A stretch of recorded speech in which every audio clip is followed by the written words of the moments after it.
Go, go, go. Mosquitoes, there's mosquitoes. That's not what I need to worry about. I need to worry about hitting my head. Buenos Aires, a city full of passion from its tango, its people, and its entertainment. A city of and for the arts. A place where intellectuals can truly rest.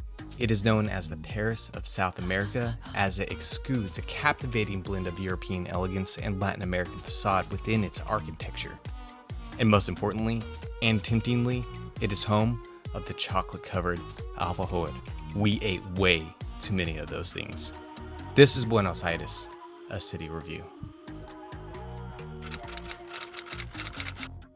Overall uniqueness of the city, what did you find was like super unique about Buenos Aires? I mean, for me, coming from Bogota, Colombia, it was unique to see such a dense city be so pretty and so clean. Yeah, it was a lot cleaner, a lot prettier than, Yes. than Bogota. I will admit, I will say that.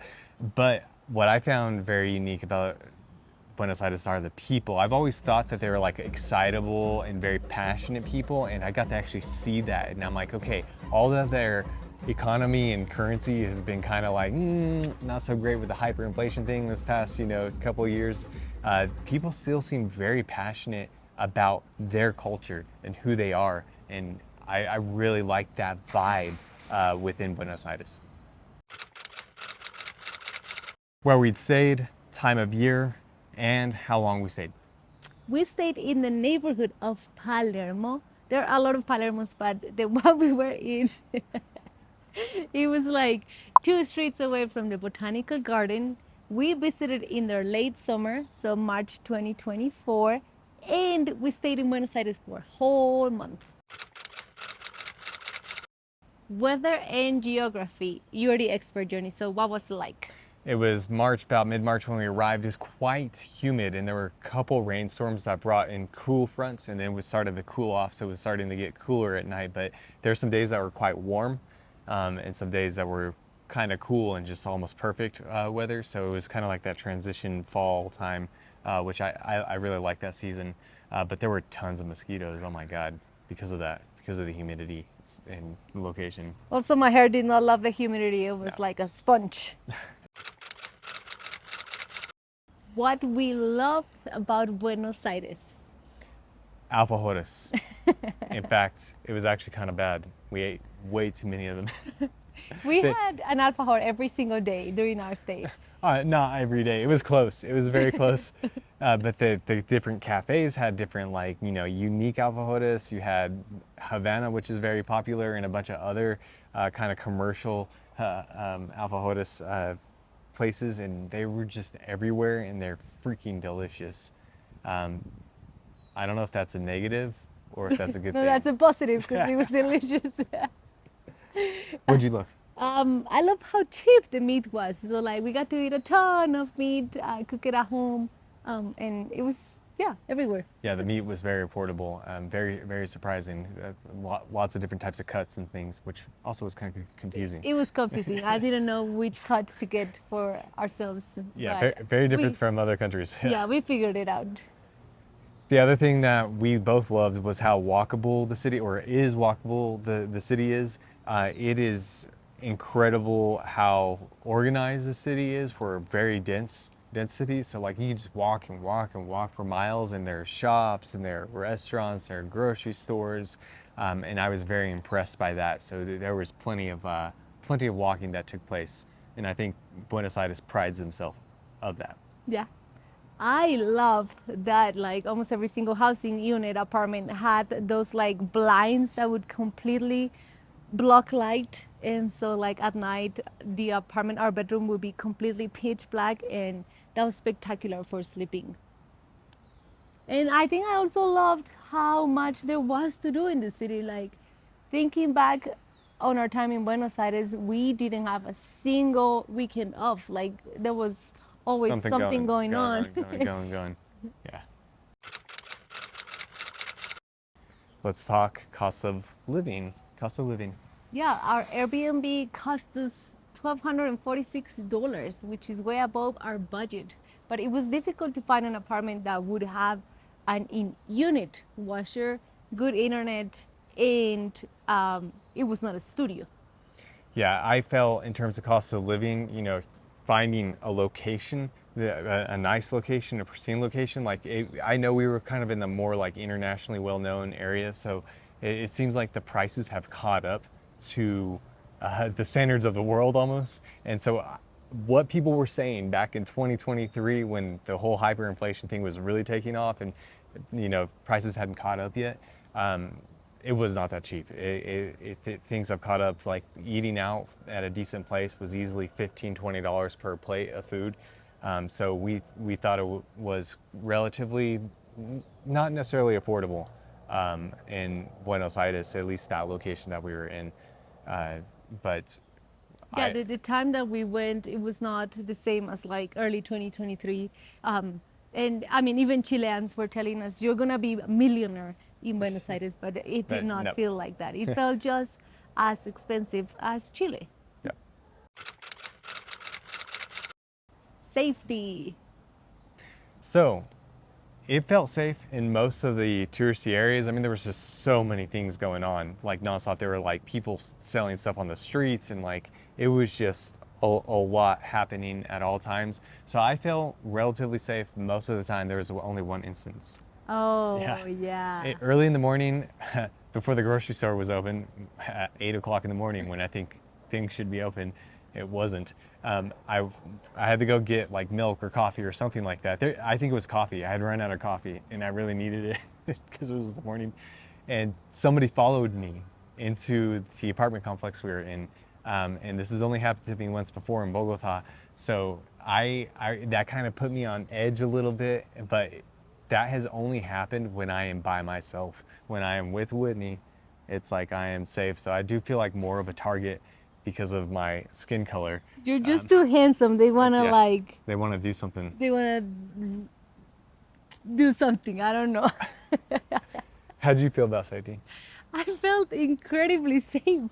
Like I felt confident in you going out by yourself, but obviously not as much. But I always felt super safe walking around. We don't use our phones much on the street. Like that's just like ingrained in our heads. But I just felt incredibly safe. Like it was great. Let's talk about our true passion in life, food, the food scene. I mean, Johnny found a cinnamon roll place before we even got to Buenos Aires. I put a little heart on it. And when we tried it, it was mind-blowing.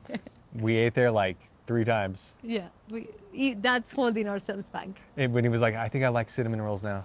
I love them. Like they were so good. But we also visited a Michelin star restaurant, El Favorito de Palermo, and it was way too much food. Like. Well, we did like the multi-course thing, right? Yes. And it was too much, and we had to take half of we did the Milanesa. Milanesa, and we like split it in two. Yeah, because we couldn't eat the whole thing. It was just too big. And then for dessert, it was like ice cream, but we didn't know they were gonna bring us like 5 different flavors of ice cream. That was great. Everybody was staring at us like, what the heck are these two doing? And I'm like, oh my God, I thought it was gonna be one thing of ice cream. It was 5 things. But I mean, I enjoyed the food. Everything we ate out was pretty good. Punch Curry Bowl or something like that? Yeah, curry place. It was our favorite. That was my favorite restaurant. I thought, they had international cuisine. So like if you didn't want to do just the normal stuff, they had that. We also took a trip out. It felt like a trip. We went to the other side of the city to see, what's the name of the restaurant? On Netflix. We went to see Las Chicas de la Tres. Yep. And we gorged ourselves in food that morning. In cheese, yeah. in dairy. We went early in the morning. But we went early in the morning and ate like, I don't know, 5 empanadas and some pizza, and then the tortilla, and man, it was so good. so well. It was so good. What I noticed after going there is that's when it got really affordable, because it was like very much more cheap just to go out that area, but you have to spend like an hour in the car to get there from where we were located. I mean, we ate so much and we only paid 13,000 pesos. Like it was that blew my mind, which is about $13. Yes. we don't love much bread, but we had to try choripan, obviously. But we did like a special choripan, and so like it wasn't the traditional. This one had like more ingredients and stuff, and I really enjoyed it. Yeah, it was good. It was a good chori. It was just called chori. Yeah, the chori. restaurant The chori. place is called chori. Food scene is spot on in Buenos Aires. Another thing regarding food is that the portions are really big, especially when it came to the meat. They gave like a ton of meat. It was like It was way too large. much. But oftentimes we had to just take it to go because we just couldn't finish it. But Yeah, I mean, at first we didn't know, so like we each will order like our own plate, because that's what we typically do. Like we eat a lot, and but once we started seeing how much they would serve you, we were like, okay, no, we need to share. yeah, yeah, it was a ton. But that was also nice. I mean, I just think the meat culture there and like the industry of beef is so prevalent. Like it seems like the economy has been able to bring the price down of meat. So it's like very abundant. Let's talk about the negatives, the odd, the weird. Yeah, the number one thing that was really weird was experiencing the hyperinflation environment, the currency. Yes, Argentinians, they already know that their currency is already kind of like messed up, but it was absolutely strange going to the ATM and seeing the highest amount you could take out was 15,000 pesos, which 1,000 pesos equals like $1. So I'm like, I can only take out $15. And if you went to a restaurant, it was like, it costs $15,000 for this plate of food. And so I was like, it was a mistake going to the ATM period. We kind of already knew that. And then the fee was 8,000 pesos.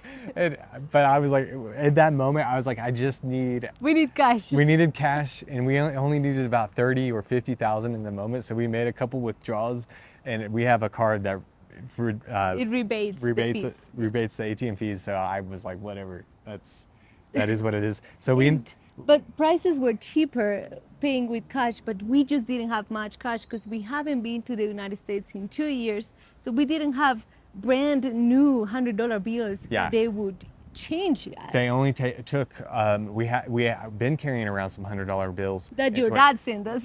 yeah, but they weren't all pristine and perfect, so they only ended up taking about 2 or 3 of them, and that's the money we had to survive with for cash transactions. So I didn't like the cash situation there. It was just too annoying for me.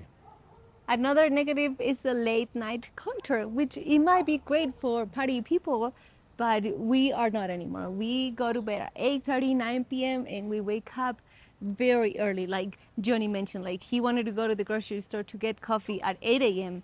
and it would not open until 8:30 a.m. Like we are used to grocery stores opening at 7 a.m. 6 or 7, yeah. Yeah, to go get things early. You are used to going to the gym. Usually 5:30 or 6, but the gym, great gym, by the way, I liked it, but it opened at 7, and so I just was like, this is so weird. On a regular day, on like Yeah. the weekends would open like way later. Yeah, I just thought it was just so bizarre, and that's the same for Chile as well. Just very late culture, so I think that just made it a strange experience for us. We're like, okay, we gotta kind of adjust some of the things we do habitually because everything opens later and stays out later, and it was odd. This is the biggest negative for us. There is no place to escape in nature in Buenos Aires. Like there's no like big beaches or like forests or mountains to go into. And we had just come from Santiago, and before that we've been in Colombia, right, where there's mountains to escape into all the time. And so it felt really strange to be in a big city that just seemed like it was endlessly large city for miles in all directions. And there There were a ton of parks. Yeah. Yes. And they were beautiful and super green. But I want to be immersed in the nature and know, like, on the other side of that mountain, it's just a rural pasture or farms or something where, like, there's, like, barely I'm any lost. Yeah, you're lost. I want to get lost or close to being lost. So Buenos Aires did not have that. and I think this negative is going to upset a lot of Argentinians, but this one was big for Johnny. So I've heard so much about Buenos Aires barbecue or asado and like how much meat they have, and I think that's awesome. It was true. There was so much meat, But one of the things that was really lacking for me in the preparation of a lot of this meat is that there was like no salt on the meat. It was like, it felt like they just threw a whole bunch of meat on the grill, grilled it, and served it on your plate. And I'm like, where is the sauce? You know, I'm from Texas, right? And you go get barbecue, it's gonna be drenched in sauce, like just tons of, In sugar. yeah, sometimes sugar. But this is something that we experienced a little bit of inside Chile for some of the dishes they had where they drenched the meat in sauce. So I actually preferred the meat in Chile than I did in Buenos Aires, even though Buenos Aires has this big reputation. So maybe I didn't go to the right places. I do have to rescue the quality of the meat. Yes. Like everything was very tender, very well cooked, but There was Johnny, no flavor. yeah, Where's the flavor? he always needs Sorry, flavor, I so- need flavor. it's annoying to me too. Don't worry. We're in this together. And then there is bug spray. There's a shortage of bug spray in Buenos Aires. People were telling us in Santiago, hey, you need to get some bug spray and take it with you. But nobody said the word shortage, which would have like triggered in my head like, oh, I guess there's something going on in that country. And so we just thought we could just show up and buy, I'm just gonna buy bug spray off of the shelf. Nope. It does not exist.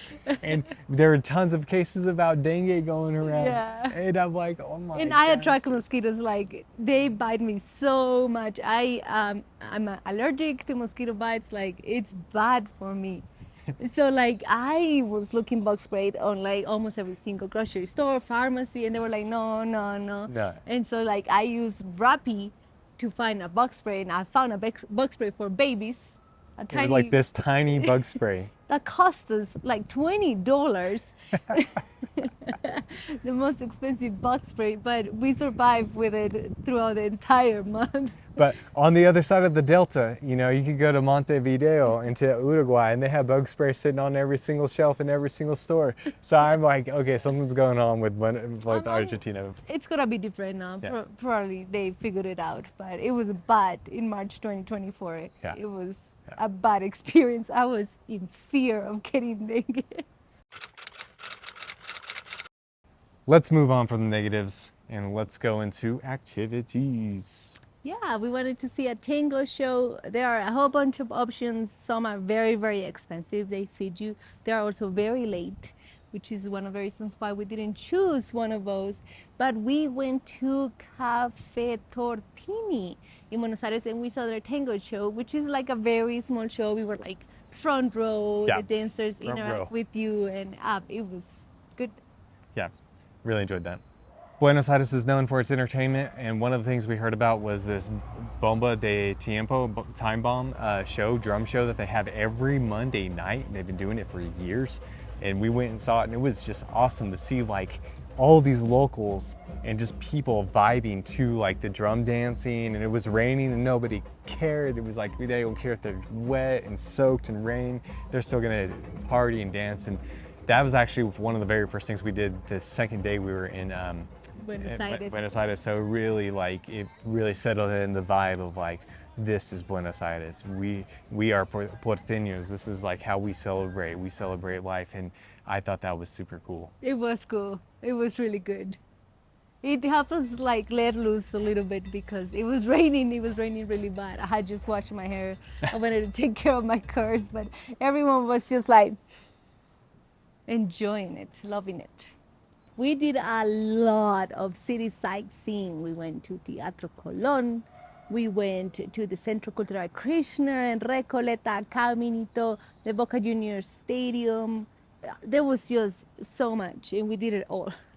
Yeah, I mean, Buenos Aires is known for all its activity and like different sightseeing things you can do. So it was just nice to see like a vibrant city everywhere you went. I think my favorite was the little port area. Puerto Madero. Yeah. The bridge. Yeah, just because it was a little bit more pleasant.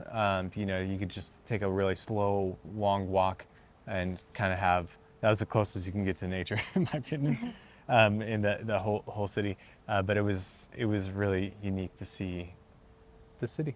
Yeah, and then I saw Mafalda. Like the first time I saw it, it was another dream of mine because Yeah. like read Mafalda, and I have a couple of Mafalda books. But the first time we went, the line was so long, and when I made Johnny wake up super early one day, and we went and took a picture, and she was empty all by herself. Yeah, early in the morning, at 8 o'clock in the morning, which isn't that early to us. Early for the porteños. The porteños, yeah. And the other activity, kind of a sightseeing activity as well, is taking the train and going to see Tigre. And that area is kind of like a nicer, less dense city area that's how I felt about it, where the rivers kind of, there were a couple of rivers that connect together. And so you can do a bunch of river activities or just go walk and enjoy your time there and eat. We ate at a nice outside on a little patio. The weather was perfect, and enjoyed our time there. Some delicious empanadas, yeah. Yeah. Oof. And apparently the train station in Tigre, the bank of payment doesn't work most of the time. It doesn't work Yeah. often. So like, yeah, if you go to Tigre, make sure you buy your ticket from the station in Buenos Aires, like back and forth. Yeah. Get both tickets because people will get mad at you Yeah, somebody because the station doesn't work. They're like, you can't be doing this free all the time. Like taking the train from Tigre. Station never works. And I'm like, how do we know this How our are we first time? supposed to know? I asked people. I asked the person at Do I the. look like I'm from here? I asked the person at the ticket station, should I pay for the other one? And he's like, no, you can buy it at the Tigre station. Well, no, you can't. That was our experience in Buenos Aires. We really enjoyed our time there. It was unique. We ate too many alfajores, Oof. but We carried a bunch of alfajores I- for like 3 months back to my family. the good thing is I learned that there's a Havana, USA. So like if we're ever in the States or somewhere, and they have some Havanas in other locations. Not in Colombia. I haven't seen it. We're not in Colombia. Yeah, maybe we should bring it to Colombia. Oof, yes. Let us know what you think in the comments below. Let us know what you think we missed out on.